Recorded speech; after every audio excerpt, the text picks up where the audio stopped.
Les instigateurs, épisode numéro 39. Aujourd'hui, on vous pose la question. Est-ce que la vie, elle est plus agréable quand on est son propre patron?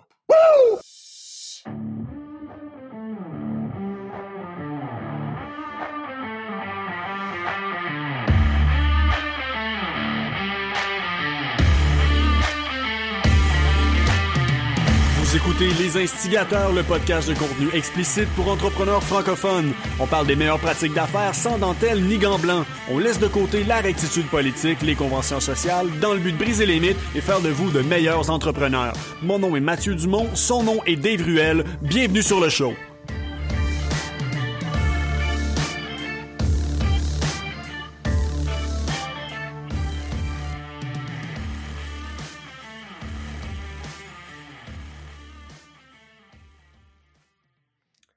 MD! Comment ça va, mon chum? Ça va bien, toi? Ça va bien. Aujourd'hui, Mythbuster Series. On va briser des mythes et on va parler du fait que la vie, est-ce qu'elle est vraiment plus agréable quand on est son propre patron? Parce qu'il y a beaucoup de... l'entrepreneuriat, il est ce qu'il est en ce moment. Il y a beaucoup de hype, il y a beaucoup de... J'ai envie de dire de fake news entrepreneuriales.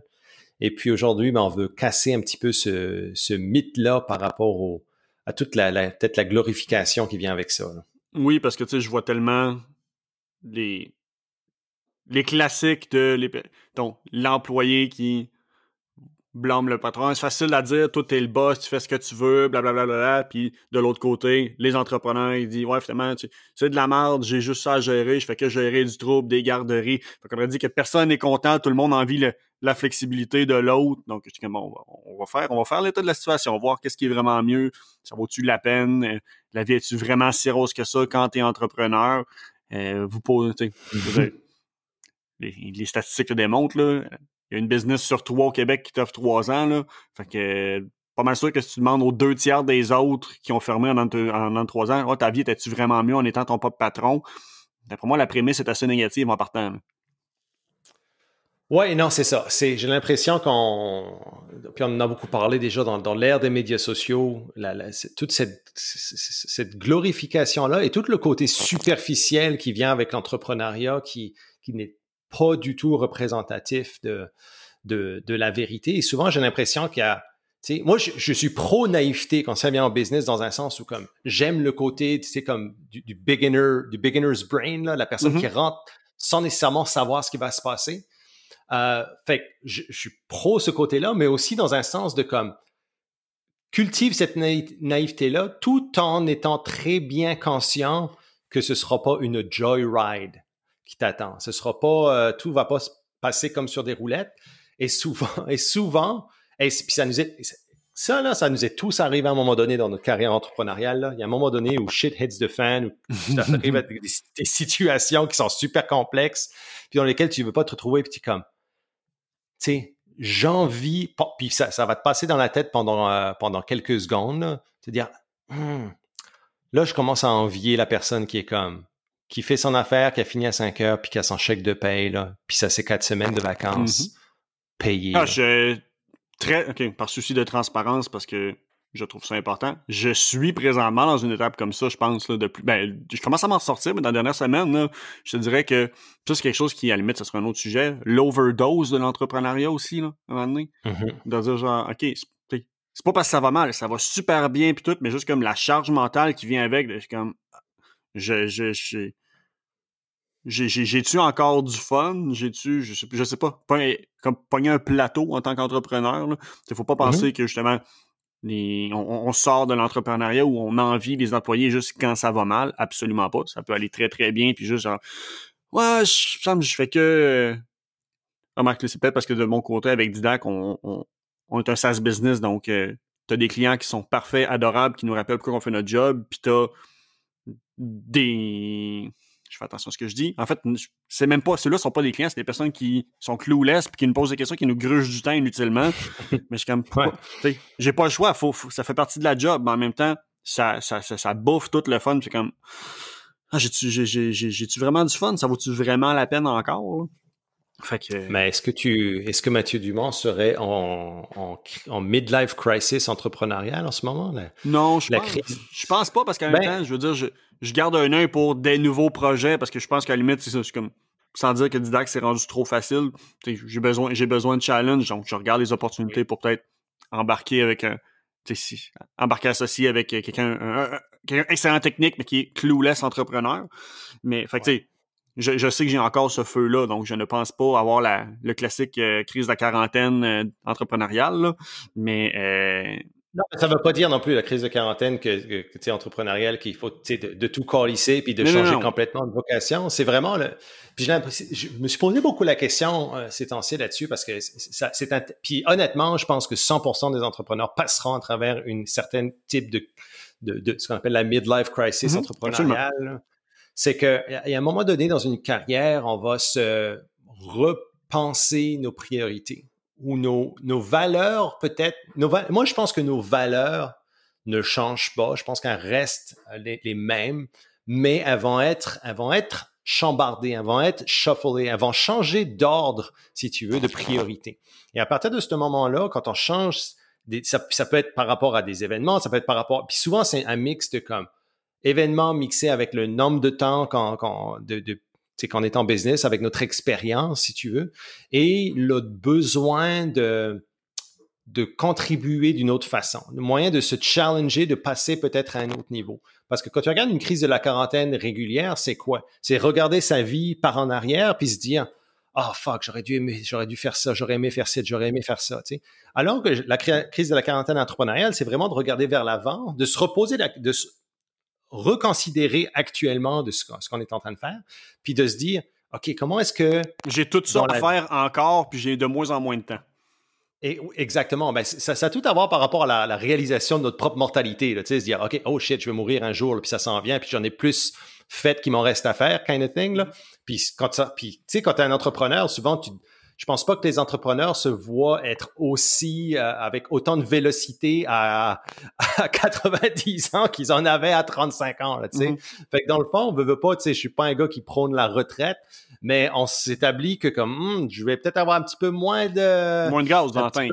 Un petit peu moins de gaz dans le tank à 70 ans. Là, je veux dire. Après, peut-être que les avancées au niveau de la science et de la santé feront qu'on va être des machines de guerre à 70 ans. Là, mais tu sais, on y pense à ces choses-là, veut pas. Donc, ça vient jouer dans le processus décisionnel de OK, tu sais, qu'est-ce que je fais next? Là, je veux dire. Puis il y a beaucoup d'entrepreneurs, par exemple, qui rentrent, ce qu'on voit, puis tu sais, l'avènement des coachs, ou des mentors, je dirais plus des mentors plus que des coachs, parce que j'ai l'impression que tu n'as pas. Dans ma tête ou dans ma façon de voir les choses, c'est que tu peux être un coach sans avoir d'expérience. Il y en a beaucoup de coachs qui n'ont pas d'expérience, mais un mentor a obligatoirement de l'expérience à partager. Et il y a beaucoup d'entrepreneurs qui rentrent dans des rôles, si tu veux, de mentorat un peu plus tard dans la vie, justement, pour perpétuer, je te dirais, le sens de... Le fulfillment. De fulfillment, puis ce qu'on appelle le legacy. L'héritage. L'héritage, de passer le flambeau à la nouvelle génération. Que ce qu'on fait en ce moment, quand tu fais en ce moment, tu le fais, mais je veux dire, ça s'arrête là. Ensuite, c'est de se dire, est-ce que ce que je fais en ce moment, quand je vais être parti, est-ce que ça va continuer? Est-ce qu'il y aura une continuité de façon peut-être indirecte par rapport à ce que je fais? Est-ce que les actions ou les projets lesquels que je prends en ce moment vont avoir un impact au-delà de ce que je suis en train de faire, je dirais juste présentement dans l'acte de faire. Et puis, quand on rentre dans cette zone-là, et des fois, ça peut se matérialiser, comme je t'ai dit, de différentes façons. Mais c'est une remise en question que tous les entrepreneurs vont passer au travers. Ouais, c'est de voir qu'est-ce qu'on... L'avantage que je vois en tant qu'employé, c'est que tu as le contrôle. Ben, là, je sais qu'il y a bien du monde qui seront pas d'accord avec ce que je vais dire, là, mais suck it up, buttercup. En tant qu'employé, tu as le contrôle sur la charge mentale et le stress que tu vas absorber. Si t'es pas heureux dans ta job, là, je sais qu'il y en a qui disent la job, c'est de la merde, puis c'est pas vrai que je peux faire ce que je veux. Ouais, mais t'as toujours la possibilité d'aller trouver un autre job. T'sais, surtout, présentement, t'as plein de business qui ont bien des places ouvertes, pas un stress. Un entrepreneur n'a pas cette flexibilité-là. Je suis entièrement d'accord que s'il est plus à l'aise, il peut vendre fermé, mais t'as des gens à ta responsabilité. C'est pas le même mindset qui vient en arrière, pas du tout. Donc, je veux dire, t'as moins de flexibilité pour préserver ta santé mentale et ton plaisir de vivre, parce que justement, t'es au gré des changements de ton marché, de ton produit, de tes finances, du climat interne avec tes employés. Donc, t'as beaucoup de variables supplémentaires. Fait que oui, on en parle souvent des différentes libertés d'un entrepreneur. Quand tu es capable d'aller les utiliser, oui, c'est vrai que la vie est plus le fun en étant son patron. Par contre, de relativiser et de dire ces opportunités-là, c'est 10, 15, 20% de mon horaire. Le 80%, par contre, tu le considères pas. Les gens ne voient pas, ne prennent pas en compte ce volet-là. Je pense que l'objectif d'un entrepreneur, quand tu commences, tu le sais que tu vas gérer plus de marde, puis tu vas pédaler, puis tu vas nager à contre-courant plus qu'autrement, puis que l'objectif final est juste, bon, mais plutôt que faire du 80-20, j'aimerais ça que dans 5, 10, 15, 20 ans, mais ce soit plus 80-20 de l'autre bord. M'amener de plus en plus à pouvoir bénéficier et profiter de ces différentes libertés, mais c'est pas vrai que tu peux utiliser puis apprécier toute cette liberté-là dans tes premières années. Non, parce qu'il y a du travail qui doit se faire, donc ben, moi, je voyais les trois facettes de la liberté. C'est la liberté de temps, la liberté de création et la liberté financière. Puis j'ai l'impression puis c'est inévitable que dans tes premières années de business, ou peut-être même ta première décennie, tu vas chercher plus cette liberté financière-là. Mais une fois que tu sors la liberté financière de l'équation, et puis souvent, comme ça va arriver de façon, tu sais, comme ça, la vie va être bien faite dans un sens où on va atteindre cette liberté financière-là dans un temps où on va peut-être chercher à se réinventer.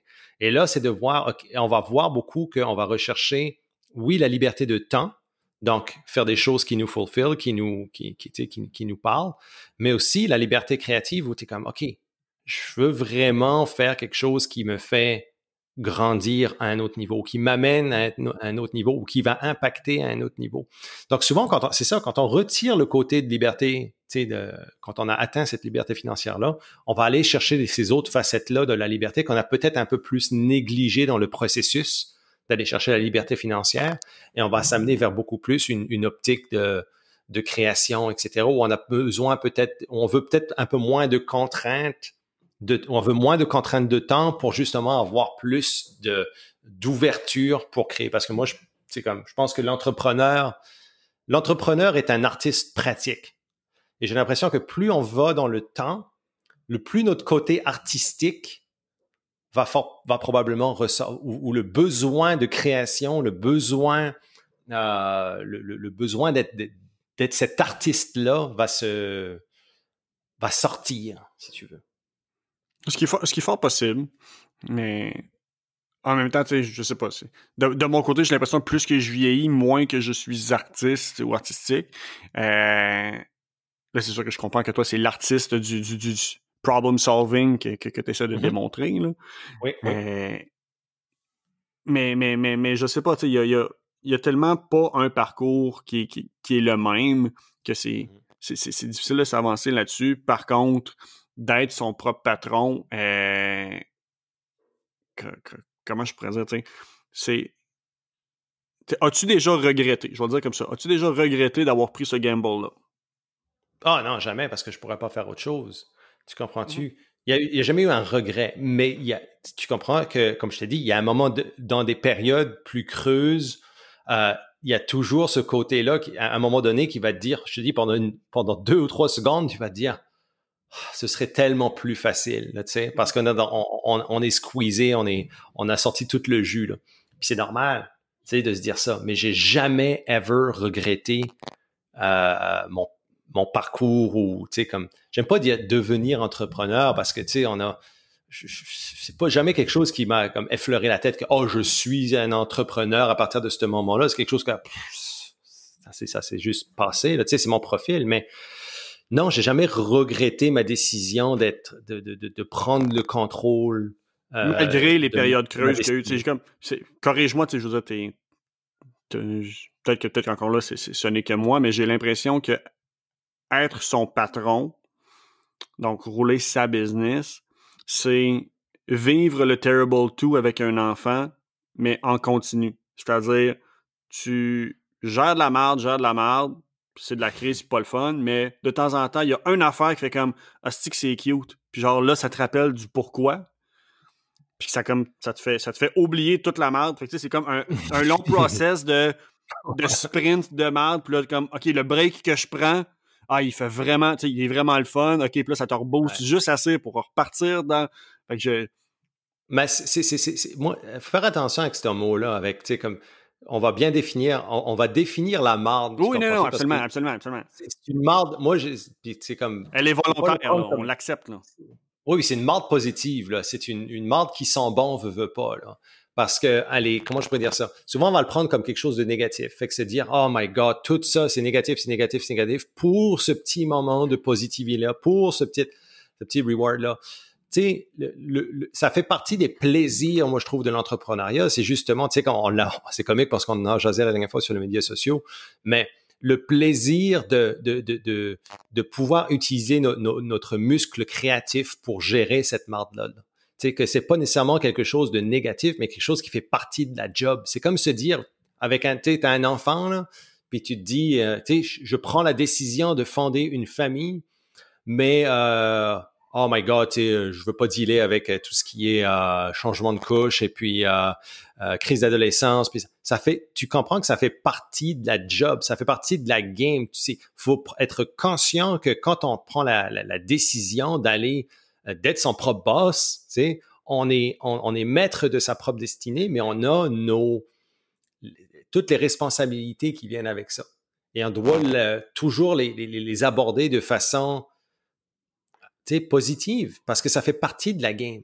C'est comme si on jouait, je sais pas moi, tu prenais des cours de boxe, mais tu refusais de te faire frapper. Mm-hmm. Ben non, comme d'un moment, ça fait partie du sport, sinon on change de sport. Ben, c'est un petit peu la même chose, c'est la même chose ici. Oui, mais. Je sais pas, où est-ce qu'il est j'ai l'impression que t'es entre deux chaises, là. Ah, ben, comme je te dis, c'est ça, c'est comme je sais que je parle et je réfléchis à haute voix, tout simplement, par Oui, c'est rapport bon. c'est comme mon mood des dernières semaines. Tu sais, ce sujet-là nous a été suggéré il y a plusieurs mois. À la limite, ça fait quand même un certain temps. Puis on a dit que là, genre, j'ai comme, on va en jaser parce que ça va peut-être m'aider dans ma réflexion de dire, pour de mieux établir, comme, bon, mais jusqu'à jusqu'à quand est-ce que tu. Comment je pourrais dire?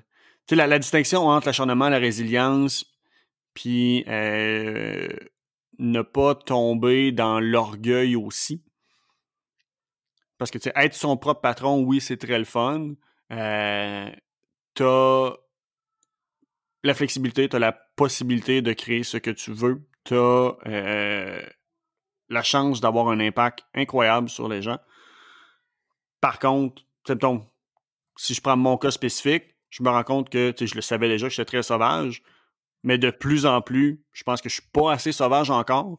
Fait que, puis malheureusement, faire des affaires, tu fais des affaires avec le monde. Fait que même si j'aime régler tous les problèmes qui existent, si j'ai de plus en plus de misère à travailler avec les gens, est-ce que ça vaut la peine de continuer d'être mon patron? Parce que ça, c'est pas un élément sur lequel j'ai le contrôle. Faire des affaires, tu fais des affaires avec les autres. Je suis comme, OK, malgré tout le bon, malgré que ça va bien, pis tout, peut-être que je suis trop teinté ou trop dans ma tête par rapport à ma position personnelle. Mais en même temps, je suis comme, clairement, je ne dois pas être le seul qui fait des overdoses d'entrepreneuriat. Donc, c'est de voir, tu sais, l'équilibre entre, même si présentement, genre, tout va bien, quels sont les éléments critiques qui doivent être présents pour que ça vaille la peine? Oui, parce que, puis au bout d'un moment, tu sais, comme, il y a tout le côté, tu sais, on parle beaucoup de self-awareness, mais de comprendre notre style personnel, de comprendre vraiment comme, OK, tu sais, voici comme, tu sais, on parle de purpose, là, Absolument. Qu'est-ce que la traduction en français de purpose? La raison d'être. René ça dans la raison d'être, c'est ça. Donc, ça reste, on s'interroge beaucoup plus sur notre raison d'être. Et puis, notre raison d'être, souvent, je te dirais, notre façon de faire, de façon indirecte, notre modus operandi, va dicter, mais c'est comme un symptôme, je te dirais, de ce qu'on doit faire pour la suite des choses. Puis toi, si tu te dis, par exemple, shit, tu sais, j'ai de la misère à dealer de façon, avec beaucoup de gens, puis je préfère comme être beaucoup plus comme dans une zone où j'ai moins à dealer avec ces choses-là. C'est un trait de ta personnalité, ça démontre que tu as ce self-awareness-là, mais aussi tu vas trouver ta raison d'être aussi à travers ces choses-là. Ça va être ça va t'amener à cette réflexion-là. Non, parce que j'ai tout le temps l'image parce que on revient au topic de la vie est plus agréable. Je suis comme, pour que ce soit plus agréable présentement, faudrait que je sois l'équivalent d'un, tu sais, les vieux sages, les monks, que les personnes font comme des treks pour aller juste jaser avec un moine qui est tout seul dans la montagne, puis de temps en temps, qui vient de show up, on jase un peu, you get the fuck out, je retourne à mes affaires tout seul pendant. Fait que tu sais, ça, c'est comme dans présentement ma situation, je suis comme, ce serait le scénario idéal où je suis en position juste de mon bord, de temps en temps, hey, comme Matt, j'aurais besoin d'aide avec ça va toujours, puis ça, même si justement, comme j'ai de plus en plus de misère avec, je veux dire, les gens moyens, j'ai toujours du plaisir avec l'entrepreneuriat, ça reste ma passion numéro 1, fait que ça, c'est pas un problème, mais de mieux pouvoir le doser, puis d'être justement comme cette personne en recul qui est là pour troubleshooter avec toi, puis être juste comme un gros traitement choc, puis après ça, tu repars, puis t'es correct. En même temps, je veux dire, ça revient à ce que je disais sur le mentorat tout à l'heure, tu sais, puis t'es un gars d'impact, je suis pas, tu sais, je suis pas la liberté financière, puis tout, je m'en sac, je suis comme, est-ce que mon legacy, c'est absolument tout ce qui m'importe, là. Mais t'as commencé avec, déjà avec tout ce côté-là. Tu sais, par rapport à ce qu'on a fait, tu sais, je pense que, par exemple, le podcast des instigateurs, puis, tu sais, ce qui est le fun, c'est que toi puis moi, on s'est rejoints à un moment donné de notre carrière où on avait, tu sais, on n'avait pas fulfillé ce côté-là. On sentait qu'on en avait besoin. Mais je pense que c'est le début pour, tu sais, comme je peux dire ça. C'est une démonstration de d'où tu veux t'en aller. Tu sais, plus dans une zone de conseil, plus, je suis en train d'enregistrer, puis j'ai ma petite guérante, plus dans une zone, j'ai oublié de fermer ma porte.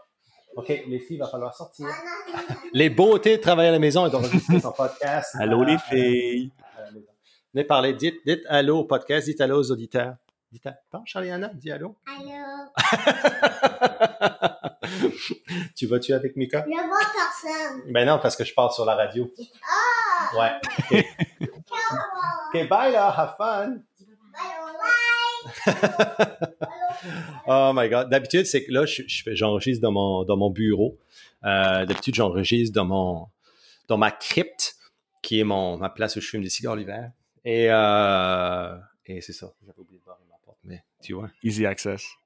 Maintenant, tu sais, puis c'est parce que ce mood-là m'amène tellement sur des réflexions que je trouve intéressantes. Puis je sais pas à quel point on se pose souvent ces questions-là, mais de dire, bon, mais comme tu l'as dit, question de purpose fulfillment, sachant que de plus en plus, je suis dans une quête d'impact, dans une quête de legacy, même si je pense que à mon plus profond, je suis un entrepreneur, serais-je heureux? Est-ce que ma vie serait plus agréable dans un poste, admettons, employé, gestionnaire haut niveau, mais avec la flexibilité de faire du mentorat, mettons?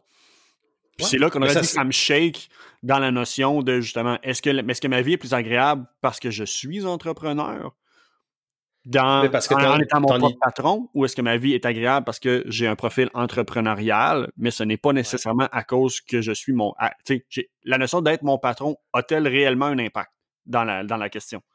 Non, mais c'est intéressant ce que tu dis parce que, tu sais, souvent, et c'est un problème, je trouve, en entrepreneuriat, c'est que notre identité est extrêmement teintée du fait qu'on est un entrepreneur. Et on s'identifie en tant qu'entrepreneur et on va à tout prix, on va essayer de sauver la face par rapport aux enjeux, si tu veux, ou par rapport à ce qui est considéré les choses à faire en tant qu'entrepreneur. Au lieu de se regarder puis se dire, non, qu'est-ce qui est sais, qu'est-ce que je fais bien en tant qu'action, en tant que personne qui peut amener le maximum d'impact? Parce que l'entreprendre, c'est, tu sais, veut pas amener des solutions, c'est de créer, c'est toutes ces choses-là. Et il y a une fine line entre, tu sais, entre le business, l'entrepreneuriat, le mentorat, etc. Il y a différentes facettes qu'il faut être explorées. Mais je pense que c'est très important d'avoir cette conversation-là avec soi-même. Comme je t'ai dit tout à l'heure, c'est une conversation interne qui s'intensifie autour de la midlife crisis entrepreneuriale, puis c'est tout à fait normal. Mais on revient, c'est bizarre pareil, parce que tu regardes, moi dans mon cas personnel, avoir monté des entreprises 100% en ligne virtuelles pendant 10-12 ans, là, j'arrive et puis j'ai un besoin de reconnecter avec le concret ou des choses physiques. Fait que là, par exemple, et mon côté communautaire aussi est en train, pas en train, mais il est très criant ces temps-ci. Donc, dans le fond, là, je suis en train de travailler, j'ai déjà parlé sur le podcast, mais sur un projet d'incubateur en milieu rural pour la péninsule acadienne ici dans laquelle je vis. Moi, je suis un gars de milieu rural. Je suis un un brave défendeur des communautés rurales. Je suis un maritimer, un gars des maritimes et je suis très fier de l'être. Et c'est dans mon identité primaire. Et j'ai eu je dirais dans la dernière année, une envie de contribuer à ma société beaucoup plus que d'habitude et de sortir peut-être de ce moule ou de cette identité-là d'entrepreneur en ligne, etc., pour amener d'autres choses. Et ce que j'ai remarqué, c'est que moi, la façon dont je peux amener ces choses-là, c'est à travers la communication. C'est à travers le leadership que je peux amener dans ma communauté sur ces choses-là. Donc, je double down beaucoup plus maintenant sur les choses qui sont, tu sais, on va dire double down sur la communication. Mais honnêtement, là, l'habilité à Dave d'ouvrir sa gueule puis se poster sur des choses qui lui tiennent à cœur, là, c'est en train de devenir un asset majeur dans l'avancement de ma carrière. Alors que des fois, tu sais, comme, faut savoir la fermer sa gueule puis, tu sais, écouter. Mais là, j'ai l'impression que cette habilité-là que j'ai, et puis le fait que, tu sais, moi, genre, dans l'astrologie, là, j'étais un lion ascendant lion, là, tu sais, fait au niveau, tu sais, comme prestance, des choses comme ça, j'ai cet avantage-là, puis je le dis pas pour me braguer ou whatever, mais tu sais, comme... vraiment d'utiliser l'astrologie comme un argument et comme un fact pour appuyer ton propos. Non, c'est pas un fact pour appuyer mon propos. Oh my God. T'es tellement réfractaire à tout ce qui est remotely concret.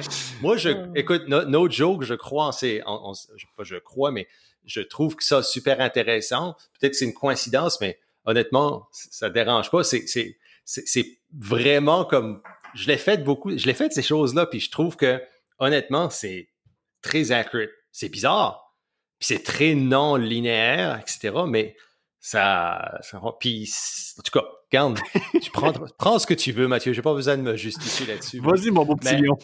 Mais mon point, non, puis ça, c'est une affaire qui me gosse, man. Tu sais, comme, genre, tu sais, sur Instagram, là, l'entrepreneuriat, là, puis on va te mettre une photo de lion, là. OK, ta gueule, man. C'est comme ça, là, ça m'énerve tellement le côté de l'over-alpha, qu'il faut que tu sois over-alpha ou whatever, puis moi, là, c'est tellement pas mon style. C'est pas le point de « Oh, faut que tu sois un alpha ». Non, les meilleurs entrepreneurs que je connais, c'est des personnes hyper low profile qui disent jamais un mot. Christ, mais c'est de comprendre où est-ce que je peux... Quelle facette ou comment est-ce que moi, je peux le plus contribuer sur ces choses-là. Puis au fil du temps, moi, ce que j'ai me suis rendu compte, puis je le vois vraiment parce que je dois briser beaucoup de barrières psychologiques avec ce projet-là. On brise des vieilles mentalités. Tu sais, dans les milieux ruraux, là, tu sais, les personnes qui sont en milieu urbain, les personnes qui m'écoutent de Montréal ou même de Québec, là, je pense pas que vous pouvez comprendre ce qui se passe dans un milieu rural, le type de mentalité avec lesquelles qu'on doit briser.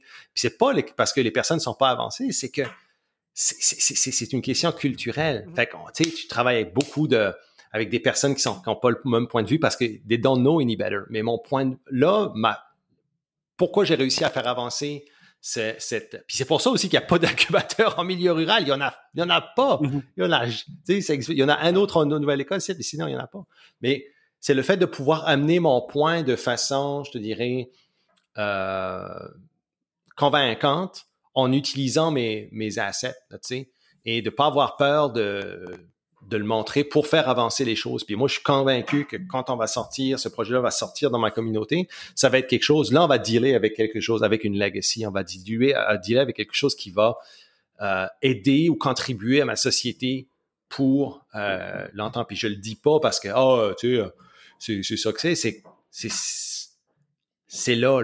Tu sais, on est là. Puis si personne le fait, qui d'autre va le faire, tu sais? J'ai l'impression que comme, je veux pas laisser l'opportunité qu'on a là entre les mains en me disant, quelqu'un d'autre va le faire, là, tu sais, c'est pas ma responsabilité. Non, je file une responsabilité. Puis peut-être aussi, quand on parle d'évolution, peut-être que toi, tu te sens aussi une responsabilité de mentorer, d'aider, tu sais, de contribuer à la... Oui, ça c'est sûr et certain. Là. Puis, tu sais, je veux dire, présentement, c'est le point d'attache que j'ai de me dire cette flexibilité-là que j'ai de pouvoir changer mon horaire comme je le veux pour mentorer, aider plus de personnes, découle du fait que je suis mon propre patron.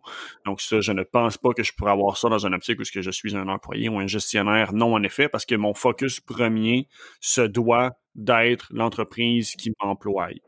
Étant mon propre patron, je peux décider d'avoir plusieurs priorités, plusieurs projets parce que le ralentissement qui vient avec, je l'endosse. C'est ma business, fait que si je travaille moins dessus et ça croît moins, c'est ma faute. Si j'ai une décroissance à cause d'un employé, là, c'est pas la même chose, en effet. Ça devient un problème parce que cette personne-là, je la paye pour qu'elle fasse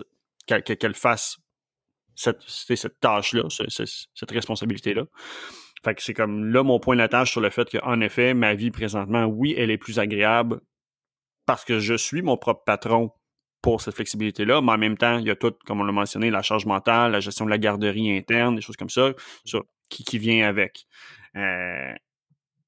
Mais c'est de voir, en effet, tu sais, bon, mais plus en plus, au début, bon, comme tu l'as mentionné, on s'identifie énormément à notre entreprise, à notre titre d'entrepreneur. Il faut avoir la transparence et l'honnêteté face à soi-même, de toujours réévaluer mon entreprise. Est-ce que je suis la bonne personne présentement? Est-ce qu'elle est alignée avec ce que je vise à faire? Ou à l'inverse, est-ce que je suis entrepreneur par orgueil parce que justement, je suis trop attaché à mon titre d'entrepreneur parce que je me mets de la pression de dire ben là, je suis un entrepreneur, je m'entends, je peux pas retourner en tant qu'employé pour une entreprise parce que sinon, c'est pas cohérent. Je m'entends des personnes à le faire, je devrais le faire moi-même. Ben, tu sais, t'as beaucoup d'attaches par rapport à ça. Mais non, tu sais, au final, oui, depuis le début, je sonne très négatif, très contemplating. Je sais pas ce que le terme en français, là. Contemplatif, je pense pas que c'est le terme en français. Mais parce que tu t'interroges, tu es en période d'interrogation. Exactement, c'est ça. Mais au final, je le sais que oui, ma vie à moi est plus agréable parce que je suis mon propre patron. Mais en même temps, parce que je suis capable de l'apprécier, parce que j'ai les soft skills pour. Je ne pense pas que, comme je l'ai dit en ouverture, tout le monde serait capable de dire que leur vie était plus agréable en tant que patron. Absolument pas. Je pense que ça prend un certain nombre de compétences ou des traits de personnalité prérequis pour pouvoir faire cette affirmation-là. C'est donc pas un fait universel. Non, c'est ça. Puis, tu sais, comme, c'est son propre boss, mais c'est une question de responsabilisation. Puis, tu sais, on a déjà parlé d'entrepreneuriat, puis que moi, je suis un gros croyant que l'entrepreneuriat est le futur de la façon dont l'être humain s'opère, que ce soit les élèves à l'école, que ce soit les employés de corporations ou peu importe. On va rentrer dans une ère de responsabilisation des travailleurs, de responsabilisation des gens et de prendre cette responsabilité-là justement pour créer son propre petit univers tant qu'on répond aux besoins du marché puis de pourquoi on a été mandaté. Là, tu sais. Quand tu es entrepreneur, c'est que tu n'es pas mandaté par personne, c'est toi qui crées ton propre mandat. Donc là, l'interrogation, elle est OK, ben, ça doit être quoi mon bon mandat? Là, tu sais. C'est toujours là qu'est le dilemme, le petit tiraillement, parce qu'avec l'évolution, ben, on a des différentes à différents moments. Mais je pense que pour tout le monde, ça va être c'est une question de responsabilisation. Et honnêtement, qu'on soit employé ou pas employé, c'est une question de OK, est-ce que je suis vraiment mon propre boss? Tu comprends? Est-ce que je suis vraiment la personne qui... Je suis en contrôle? Mhm. Plus ça, la question. Je suis en contrôle de ce que je fais, là. Ça dépend pourquoi est-ce qu'on travaille. Ça dépend vers quoi on travaille, qu'on soit un employé ou qu'on soit un entrepreneur. On va travailler vers quelque chose. Puis, je pense que ce que ça démontre aussi, c'est l'importance de la mission, l'importance de Oui, absolument. okay, pourquoi est-ce qu'on fait ce qu'on fait. Là, je sais que ça apparaît, quand on parle des milléniaux, là, mais c'est super important dans la workforce d'aujourd'hui là, de parler de ces choses-là. Puis, faut pas le voir comme quelque chose qui est fleur bleue ou rien. Je pense qu'on rentre dans une ère maintenant où le plus, on s'en fout du plus. C'est pourquoi est-ce qu'on le fait. Est-ce qu'il y a ça contribue? Est-ce qu'il y a quelque chose de plus grand que ça? Est-ce que c'est les bonnes valeurs qui sont derrière ça? Tu vois, toutes les choses qu'on a parlé déjà, c'est ça qui va amener le nouveau moteur. Et je pense que c'est des facteurs qui pèsent beaucoup plus dans la balance quand ça vient à la suite des choses pour l'entrepreneur. T'sais. Donc, la remise en question, elle est légitime. Je pense qu'elle est nécessaire continuellement. Là. Ouais, 100%. Mais c'est un bon topic, mon chum. Non, c'est tellement deep, là, puis c'est parce que ça, tu sais, je veux dire... Ah ouais. Tu sais, comme tu l'as mentionné, on en revient au fondamental de la mission, puis de tes valeurs, puis... C'est le genre de choses que j'ai l'impression que... Je me connais, c'est pas la première fois que je passe dans cette dérape mentale-là de plein de questions. Je pense que c'est sain de les avoir, même si c'est pas toujours agréable. Puis je pense que quand tu le fais bien, en étant 100% honnête avec toi-même, en tout cas, moi, à date, mon pattern, c'est une couple de semaines dans ma tête, puis là, il y a un déclic qui se fait. Puis, c'est peut-être toxique à la limite. Ben, tout se met ensemble, oui, mais justement, c'est de mon côté. Puis c'est pour ça qui fait que je n'ai aucun problème à affirmer que je sais que je suis un entrepreneur parce que toutes mes solutions ne sont pas des solutions juste tactiques. C'est que ça fit dans un modèle d'affaires. C'est comme, ok, oui, là, tu sais, mais ça fait plein de semaines que j'analyse, que j'y pense. La solution, c'est ça parce que, tu sais, mettons, présentement, plus que je pense, je suis comme dans une position où quelqu'un m'arriverait, ouais, Matt, je cherche un associé pour ouvrir un café.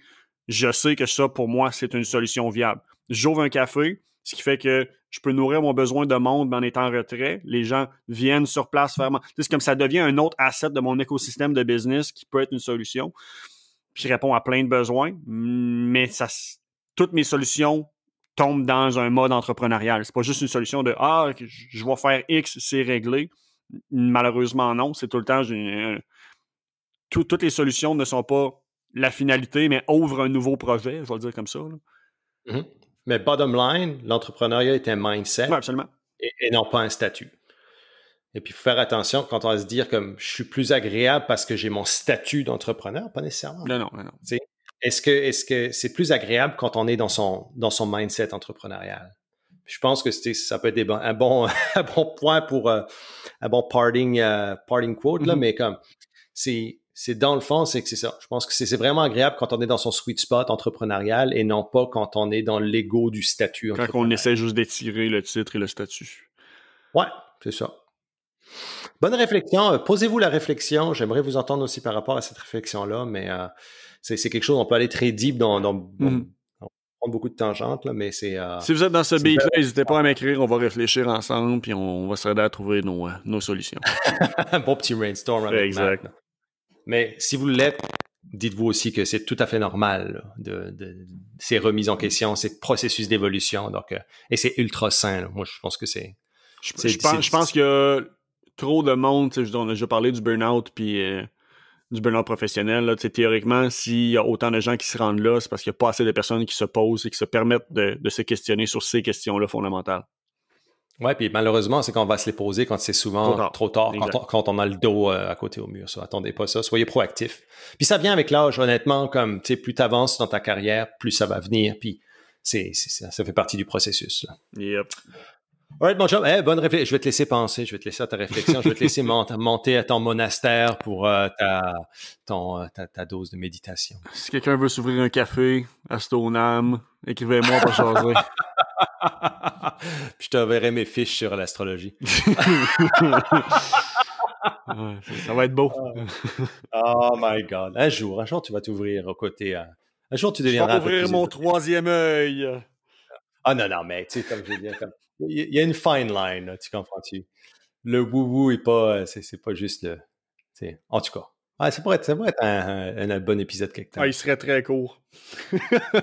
Non, moi, écoute, c'est comique, man. J'ai un côté très pragmatique, puis j'ai un côté très ouvert au woo-woo, mais pas, tu comprends-tu, comme le woo-woo pratique, là. En tout cas, bref, on en parlera plus tard, mais ça pourrait être un épisode intéressant parce que je sais que toi, t'es tellement pas là-dedans. Mais moi, non, je suis pas là-dedans non plus. C'est juste que je trouve ça fascinant, on veut pas, là, mais. Si vous achetez de l'encens pour autre raison que juste vous trouvez que ça sent bon, là, on parle pas le même langage.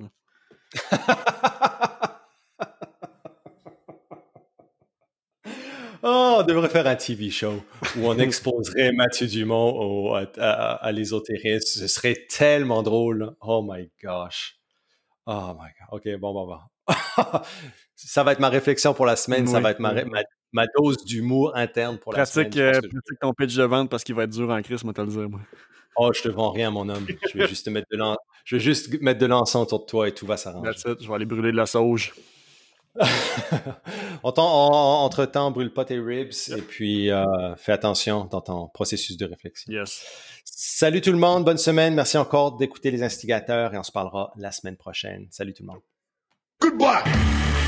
Vous venez d'écouter le podcast des instigateurs. Ça vous intéresse d'en entendre plus, alors n'hésitez pas à vous abonner à notre chaîne, cliquez sur le 5 étoiles et surtout, nous laisser connaître les sujets que vous aimeriez qu'on aborde dans les prochains épisodes. Pour le faire, simplement qu'à nous envoyer un courriel à podcast@instigateur.com ou visiter notre site web instigateur avec un s.com.